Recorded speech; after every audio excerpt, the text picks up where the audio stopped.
Shalom, shalom, family, and welcome to our channel, Manna for Battle, where we literally eat spiritual food provided by Yahuwah. And if the food you're eating doesn't look right, doesn't smell right, or doesn't taste right, then most likely you're eating at the wrong table. Join us and eat the spiritual manna straight from Yahuwah that will nourish your earthly body, lead you to Yeshua, who will take you straight to the Heavenly Father and your celestial one. Now let's prepare for battle.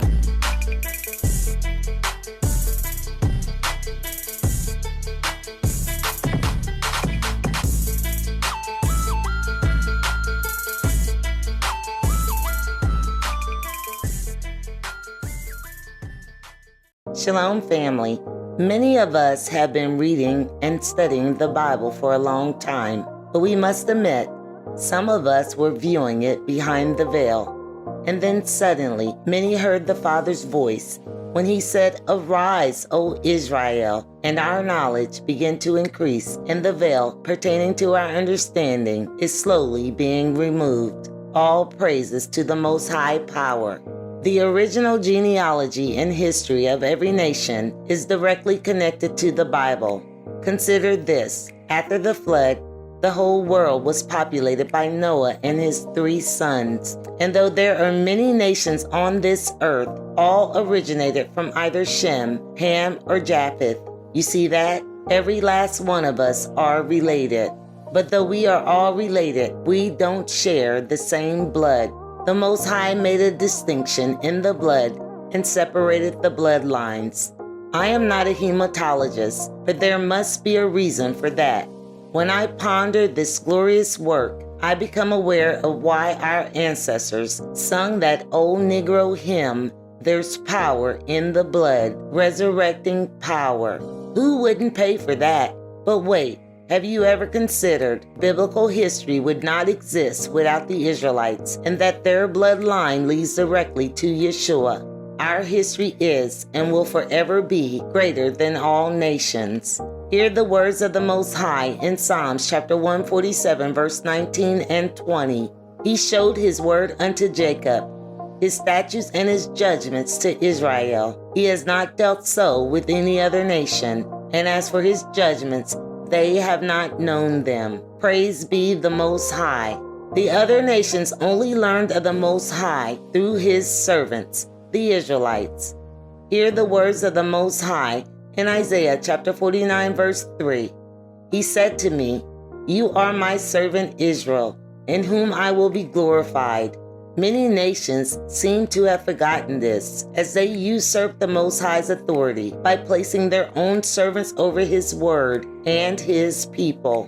It is obvious they were reading through the veil when they read this verse in Exodus chapter 24, verse 7 and 8 summarized. Moses took the book of the covenant and read it, and all the people agreed to be obedient to the Most High. Then Moses took the blood and sprinkled it on the people and said, "Behold, the blood of the covenant, which the Most High has made with you." The Israelites have an eternal blood covenant with the Most High, and the Father will not break his covenants. Hear the words of the Most High in Psalms chapter 89, verse 34. "My covenant I will not break, nor alter the word that has gone out of my lips." Family, the Most High never changed his servants. Man did. During our ancestors' reign and captivities, many leaders from all nations would call on the servants of the Most High to pray for their nations, interpret dreams and visions, and to explain the prophecies in the Bible, as the Most High's Spirit only resides in Israel. Hear the words of the Most High in Jubilees chapter 15, verse 32 summarized. "But over Israel, the Most High did not appoint any angel or spirit, for he alone is their ruler. He will require them at the hand of his angels and spirits, and of all his powers, that he may preserve them and bless them, and that they may be his, and he may be theirs from henceforth forever." The Bible has been translated in many languages. This is an awesome work of the Most High, as the Father wants all nations to lay down their idols and worship him. But even to this day, many people deny the people of the Most High and take authority over the Most High's word. Many of us have our opinions about which version of the Bible is the most accurate and oldest. But one cannot deny from antiquity those versions were transcribed by the Israelites. The Bible is the historical relationship between the Israelites and their power. Who would be better at assisting the nations with the translations than the people that experienced it? But let me share with you what I found out about the Pentateuch and the LXX.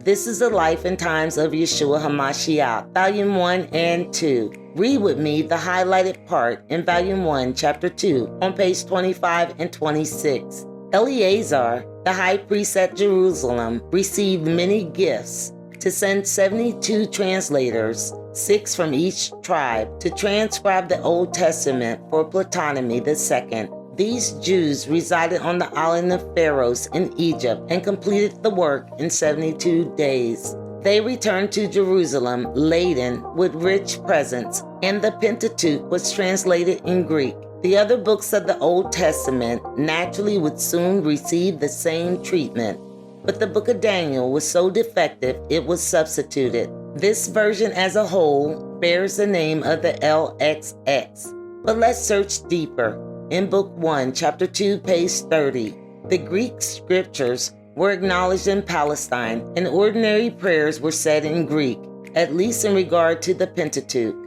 The LLX soon became the people's Bible. But I wonder, what did the Father think about this version and its Hellenistic overtones? Let's find out on page 30. In regards to the LXX, in argument, the voices in the synagogue found this version to have been as great a calamity to Israel as the making of the golden calf. What did that just say? In regards to the LXX, it was seen as a greater calamity to Israel than the making of the golden calf. Let's continue. And at its completion, there followed a terrible omen of an eclipse that lasted 3 days.